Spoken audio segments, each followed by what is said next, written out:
Personel TNI gabungan dari Angkatan Darat, Angkatan Laut, dan Angkatan Udara melaksanakan apel bersama dalam gelar pasukan dan pengecekan kelengkapan untuk pengamanan pemilu 2024 mendatang. Dalam apel yang dilaksanakan di lapangan Jenderal Sudirman Lok Sumawe, sebanyak 3.000 pasukan disiagakan selama berlangsungnya tahapan pemilu.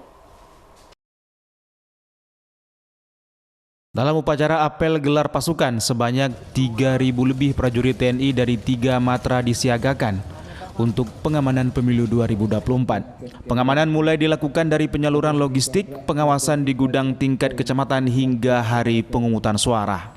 Pasukan ini disiagakan di 11 kabupaten kota di wilayah kerja Korem 011 Lilawangsa, baik di tingkat Kodim, Batalion, hingga pasukan dari TNI Angkatan Laut dan Udara.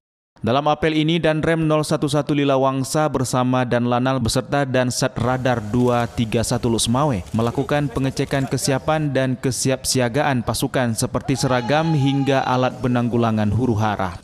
Pihaknya juga meninjau kelengkapan alutsista serta kendaraan Babin Kamtibmas untuk memudahkan mobilisasi petugas dalam pengamanan nantinya.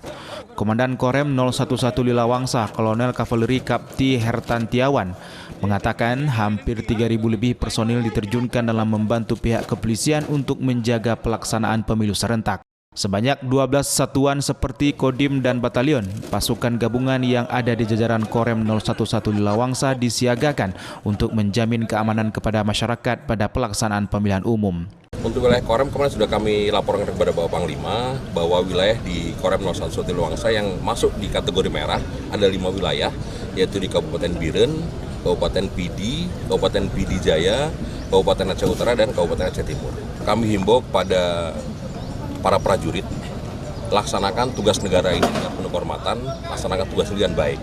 Selanjutnya kami himbau juga kepada masyarakat bahwa tugas pengamanan itu tidak hanya tugas dari TNI maupun Polri, tapi merupakan tugas sama-sama, sehingga kami himbau kepada masyarakat, kita sama-sama menjaga keamanan sehingga pemilu ini bisa dilaksanakan dengan aman, damai, dan kondusif. Hertantiawan menambahkan, meski banyaknya jumlah petugas pengamanan, namun untuk keamanan daerah, pihaknya juga meminta peran dari seluruh masyarakat Aceh, khususnya di wilayah jajaran Korem 011 Lilawangsa untuk menjaga keamanan bersama, sehingga Provinsi Aceh menjadi contoh bagi daerah lain dalam menyukseskan pemilu dengan lancar dan damai. Dari Lusmawe, Armia Jamil, iNews melaporkan.